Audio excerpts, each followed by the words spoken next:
Marvel vs. Capcom 4. I believe I made a video about this a couple weeks ago. I definitely wrote an article about this.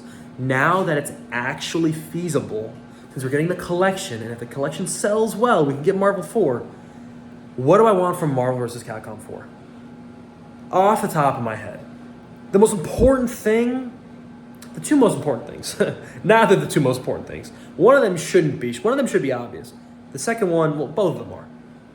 Roster and visuals. Look at Marvel Infinite. That game did both of those things dirty. The visuals of that game is ugly. The roster of that game was kind of ass.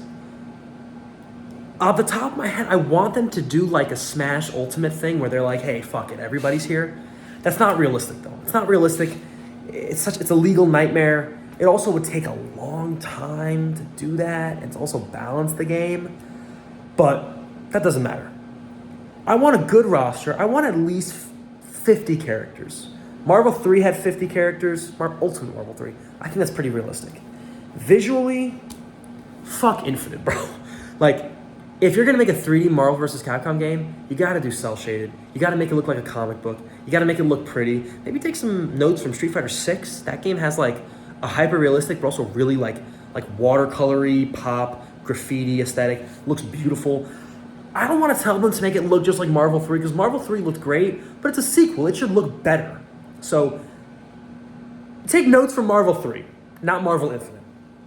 Similar roster, I think a combination of a roster of 2 and 3, and some characters from Infinite were cool, but I want to see some more newcomers, some older characters, some characters that haven't got their time in the spotlight, like Leon from Resident Evil, Gene from God Hand, just some stuff off the top of my head. Beautiful Joe, well, he was in Marvel 3, I forgot.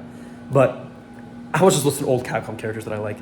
Some new Marvel characters too, like, they're probably going to include like Miles Morales, stuff like that. Squirrel Girl, probably. I really just want the game to look pretty, and I want the roster to be cool. That's my bare minimum. Of course, I don't know. Do I want the game to have story mode? Yes. Is it going to be good? Probably not. I think it should still have it. I think the story mode of Marvel Infinite would be a lot better if the game looked good. But those are my two biggest things. Make the game look pretty and make the roster good. Because Marvel 3 still holds up. Marvel Infinite? Hell no. Marvel 4, there's so much potential there. You just got to see it through.